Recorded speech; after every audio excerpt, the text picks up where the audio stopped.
말씀은 욥기 성경 4장입니다. 욥기 성경 4장 12절부터 21절까지의 말씀입니다.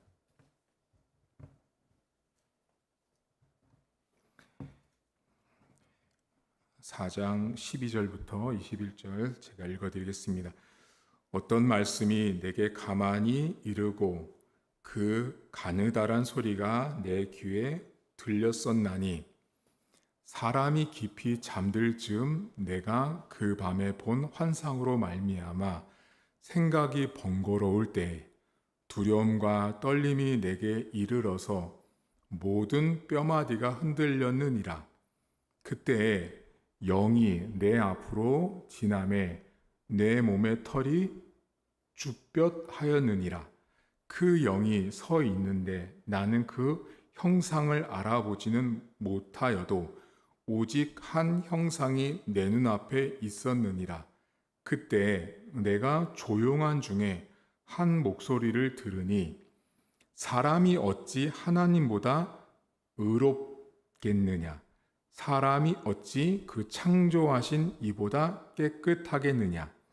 하나님은 그의 종이라도 그대로 믿지 아니하시며 그의 천사라도 미련하다 하시나니 하물며 흙집에 살며 티끌로 털을 삼고 하루살이 앞에서라도 무너질 자이겠느냐. 아침과 저녁 사이에 부스러져 가루가 되며 영원히 사라지되 기억하는 자가 없으리라. 장막줄이 그들에게서 뽑히지 아니하겠느냐. 그들은 지혜가 없이 죽느니라. 아멘. 욥이라는 사람은 고난을 많이 받았는데요. 욥이 고통 가운데 있을 때 친구들이 찾아옵니다. 첫 번째 사람이 엘리바스라는 사람인데요. 이 엘리바스 사람의 이름의 뜻은 하나님은 금이다, 하나님은 순금이다 라는 뜻을 갖고 있다고 지난 시간에 말씀을 드렸습니다. 이 엘리바스가 욥을 와서 이야기를 하지만 많은 부분에 있어서 모순도 있고 틀린 점도 있습니다. 그런데 오늘 엘리바스란 사람이 아주 특별한 경험을 해요. 그게 뭐냐면 이 사람이 환상을 보고 꿈을 꾸거든요. 여러분 12절을 보세요. 12절에 보면 어떤 말씀이 내게 가만히 이르고 가느다란 소리가 귀에 들렸어요. 13절 사람이 깊이 잠들 즈음 내가 그 밤에 본 환상으로 말미암아 생각이 번거로워요. 환상을 본 거예요. 자, 여러분 잠들기 직전에 환상 보면 어떠실 것 같아요? 생각지 못한 환상이 내 눈앞에 펼쳐진 거죠. 이 엘리바스 사람 앞에 하나님께서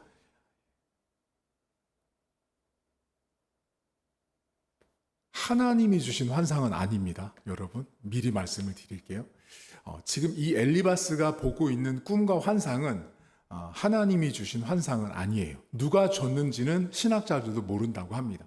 그런데 이 사람이 지금 환상을 봤는데 이 환상의 내용을 보면 하나님이 주지 않았다라는 게 드러나요. 뭐냐면 이 사람이 일단 두렵고 떠는데 18절을 잠깐 보세요. 17절부터 보시면 사람이 어찌 하나님보다 의롭겠느냐. 이게 지금 비판하는 거예요. 하나님 의롭다 할 수 없고 창조하신 이보다 깨끗하겠느냐 그러면서 18절 하나님은 그의 종이라도 그대로 믿지 아니하신대요. 자, 여쭤볼게요. 하나님은 욥을 믿었을까요? 안 믿었을까요? 하나님은요 욥을 믿었어요. 그래서 욥에게 하나님께서 시험을 허락하셨잖아요. 욥기 1장에 보면 하나님이 욥이란 사람은 동방에 이런 사람이 없다. 하나님을 경외하고 이렇게 의로운 사람이 없다라고 하나님이 칭찬하신 사람이에요. 그랬을 때 사단들이 와서 다 가져가면 하나님 원망할 겁니다 하잖아요. 근데 지금 이 엘리바스의 환상의 내용이 뭐냐면 하나님은 그의 종, 이게 욥이에요. 그의 종이라도 선지자라도 때로는 목회자라도 그대로 믿지 않는다? 아니요. 하나님은 믿었단 말이죠. 그 천사라도 미련하다고 하신대요. 근데 쭉 보면 하루살이만도 못하고 지혜가 없어서 무너진다라고 말해요. 지금 엘리바스가 여러분 아주 간단한 말이에요. 지금 이 내용 자체가 우리가 처음 듣다 보니까 어려운데 간단히 말하면 이런 거예요. 오늘 우리 집사님들 여기 오셨잖아요. 성도님들. 제가 어젯밤에 환상 봤어요, 집사님. 환상 봤는데요. 하나님 앞에 의로울 사람 없대요. 하나님의 종들도 믿지 않는데요. 자, 제가 환상을 언제 봤어요?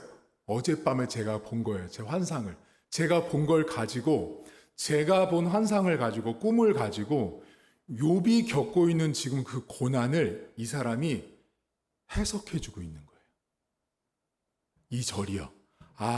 이 엘리바스란 사람이 아주 세미한 음성이 들리고 내가 경험하지 못한 환상을 경험했는데, 야, 근데 내가 그 영이 말하는 걸 들어보니까 그게 맞아. 너가 지금 이렇게 잘못된 건 이러이러한 거야. 엘리바스가 본 환상과 꿈을 가지고 욥의 고난을 해석해주고 있는 거예요.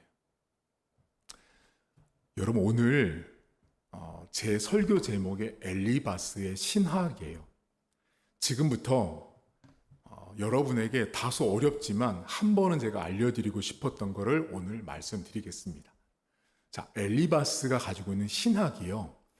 이 엘리바스가 하고 있는 모습이 실제로 신학이 있어요. 자, 엘리바스가 지금 어떻게 하고 있죠? 내가 경험한 환상, 내가 경험한 체험이 이것을 가지고 지금 이쪽 상대편 욥을 평가하고 해석하잖아요. 자, 이게 신학에 있거든요. 이제부터 설명드리니까 잘 들어보세요. 플라톤이라는 철학자가 있었어요. 들어보셨어요? 들어보셨을 거예요. 못 들어보셨어도 전혀 상관없어요. 플라톤이라는 사람이 있는데요. 이 사람은 물질과 정신으로 세상을 구별했어요. 정신과 이런 물질로 구분한 거예요. 그런데 이런 물질 있잖아요. 물질은 정신보다 수준이 낮은 거예요. 그러니까 정신이 물질을 다 지배하는, 자, 정신과 물질, 이렇게 딱 두 개가 되는 걸 이원론이라고 말해요. 그래서 플라톤이라는 철학자를 이원론을 만든 철학자예요, 이 사람이. 정신과 물질. 자, 그러니까 땅바닥에 있는 것들 있잖아요. 이런 물질들은 전부 다 여러분 천박한 거예요. 천한 거예요. 가치가 없는 거예요. 여기서 나오는 게 뭐냐면 상승신학이라는 개념이 나와요. 너무 어렵죠? 잘 따라와 보세요. 자, 플라톤이 이원론을 만들었는데요. 물질과 정신을 만들었고 거기에서 이 땅에 살고 있는 모든 물질들은 다 천박한 거니까 상승신학이라는 게 나와요. 이게 뭐냐면 인간이 하늘로 올라가서 신과 만나고 싶은 거예요. 아니면 신이 내려오든지. 이게 상승신학이라는 거거든요. 신과 인간이 접촉하는 이 왔다 갔다 하는 이게 상승 올라가는 거잖아요, 여러분. 그게 상승신학이에요. 이게 땅과 하늘이 나눠지죠. 이해 가셨어요, 여기까지? 그러니까 플라톤이 이원론, 두 개를 쪼개는 걸 만든 사람이 플라톤인데 이 사람한테 영향을 받은 게 뭐냐면 하늘과 땅을 나누는 상승신학자들을 만들어내요. 자, 그러면 상승신학자들이 만들면 어떻게 해요? 땅에 있는 사람들은 신과 만나기 위해서 막 노력해야 돼요. 그게 뭐냐면 고행을 해야 돼요. 수행을 해야 돼요. 그래야 하늘에 닿을 수 있다라고 생각했어요. 그게 상승신학인데요. 여기서 더 발전된 게 뭐냐면 신정통주의 신학이라는 게 있어요. 엄청 어렵죠, 여러분? 신정통주의 신학이라는 게 있어요. 그 신정통주의 신학에 대표하는 사람이 칼 바르트라는 사람이에요. 엄청 어렵죠? 자, 신정통주의까지 왔어요. 앞에 거 이제 몰라도 돼요? 다 까먹으셔도 돼요. 자, 신정통주의가 뭐냐면 이거예요. 여러분, 성경은 진리예요, 진리가 아니에요? 진리잖아요. 성경은 객관적인 진리예요, 이거는. 그런데 이 성경을 어떻게 보냐면 주관적인 진리로 보는 거예요. 다시요. 성경은 객관적인 진리인데요. 이 성경을 주관적인 진리로 내가 해석하는 거예요. 그게 신정통주의 신학이에요. 그러니까 신정통주의 신학이 결국은 어디서부터 온 거냐면 플라톤, 이원론, 땅과 하늘을 나는 상승신학, 그 상승신학에서 또 나온 게 신정통주의예요. 그 신정통주의는 진리를 객관적으로 보지 않고 주관적으로 보고 해석해요. 그러면 목사님, 이렇게 진리를 객관적으로 보지 않고 주관적으로 보는 사람들이 누구예요? 바로 여러분들이 잘 아시는 신천지, 이단들. 그 사람들이 전부 다 신정통주의 같은 사람들이에요. 진리를 받아들이는데 그 진리를 객관적인 진리, 성경은 성경이야, 성경은 성경대로 해석해야 돼가 아니라 이 성경을 신정통주의자들은 자기 마음에 있는 주관적인 해석으로 해요. 그래서 여기에서 나온 게 여러분들이 잘 아신 뭐가 있냐면 관상기도라는 게 나와요. 들어보셨어요? 못 들어보셨어요? 관상기도가 사실은 이단이에요. 정말요? 네. 관상기도는 어떻게 하냐면 이렇게 합니다. 자기 안에 어떤 개념어를 하나 딱 생각합니다. 예수, 예수, 예수, 예수. 계속 반복해요. 여러분, 저 이런데 기도원 가면 혹시 이런 거 들어보셨어요? 방언 받으려면 뭐를 계속 반복하라고요? 그게 다 전부 다 진리를 주관적으로 해석하는 신정통주의 신학자들에서 나온 모두 다 이단이에요. 자, 제가 오늘 여러분에게 짧지만 어려운 신학을 잠깐 말씀드린 이유는 지금 엘리바스를 잘 보시면 어떻게 해요? 자기가 어제 꿈과 환상을 봤잖아요. 자기가 본 꿈과 환상은 주관적인 거예요? 객관적인 거예요? 주관적인 거잖아요. 자기가 경험한 그 주관적인 환상과 꿈을 가지고 욥의 고난을 평가하고 해석하는 엘리바스는 신정통주의 같은 사람이에요. 자기가 경험한 게 답이고 나에게 말씀하시는 하나님이 정답이라고 생각한 게 엘리바스였어요. 여러분, 오늘 우리가 이 엘리바스를 보면서 조심할 게 있어요. 우리 주변에는 내 눈에는 고통받고 환난받고 어려움 당하는 사람들을 내가 많이 보거든요. 근데 보는데 이럴 수 있어요. 야야야, 갑자기 전화가 와요. 저도 그런 경험이 있거든요. 전화가 와서 괜찮니? 여러분 그런 적 있어요? 괜찮니? 그래서 뭘 괜찮아? 그랬더니 내가 어젯밤에 꿈자리가 너무 안 좋아.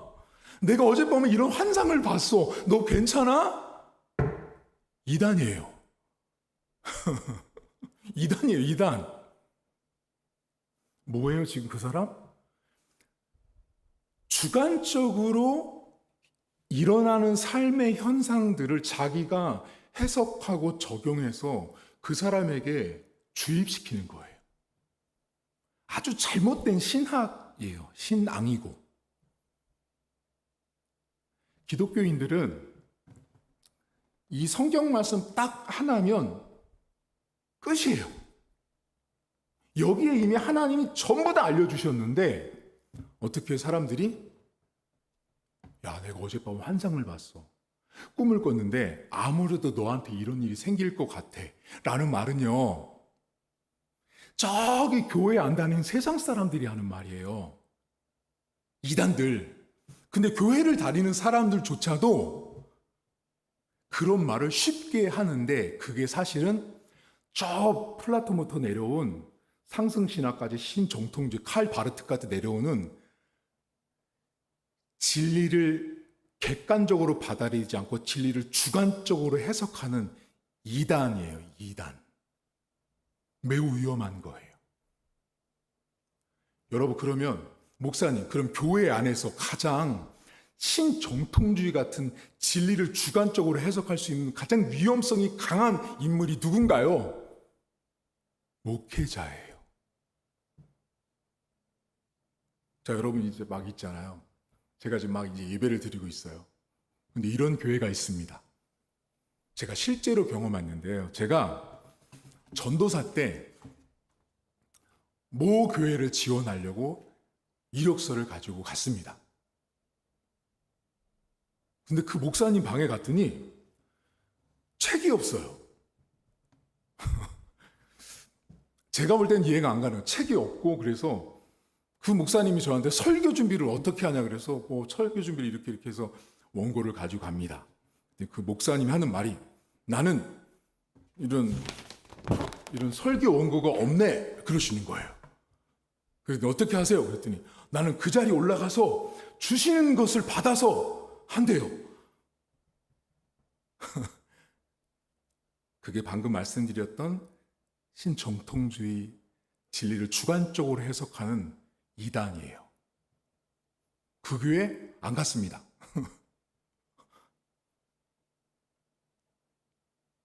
목사님들이 여러분 강단에 서서 여러분 하나님이 지금 저에게 이걸 주시고 있습니다. 완전 이단이에요. 하나님은 그렇게 일하지 않습니다. 하나님은 최소한 우리 교단에서 공부한 목사님들은 이 성경에서 말씀하시는 하나님만 전합니다. 제가 강단에 올라와서 여러분 하나님이 지금 제 마음 가운데 아주 충만하게 말씀하십니다. 우리 김 집사님 빨리 지금 신풍역 몇 번 출구로 가서 전도하시라고. 실제로 이런 가짜 목사들이 있단 말이에요. 여러분, 엘리바스가 갖고 있는 신학의 문제가 뭐냐면 내가 경험한, 내가 체험한 것을 가지고 주변에 일어나는 고난받고 있는 수많은 사람들을 해석해내려고 하는 것은 매우 위험한 거예요. 꿈자리 뒤숭숭하다고 마음이 이상하다고 어디 뜬금없이 전화하셔가지고 너 괜찮니라는 말은 기독교인은 하시면 안 돼요. 그건 저 세상 사람들, 교회 안 다니는 사람들, 하나님 믿지 않는 사람들이 하는 행동이죠. 여러분들 삶에 엘리바스가 범했던 신학, 잘못된 진리를 주관적으로 해석해서 그것으로 남의 고난과 아픔을 해석해내는 실수를 범하지 않기를 저는 바라고 축복합니다. 그래서 말씀대로 해석하고 따라가는 우리 교회 성도들 될 수 있길 주의 이름으로 축복합니다. 하나님 아버지, 엘리바스는 분명히 환상도 보고 꿈도 꿨습니다. 소리도 듣고 영도 봤다고 말합니다.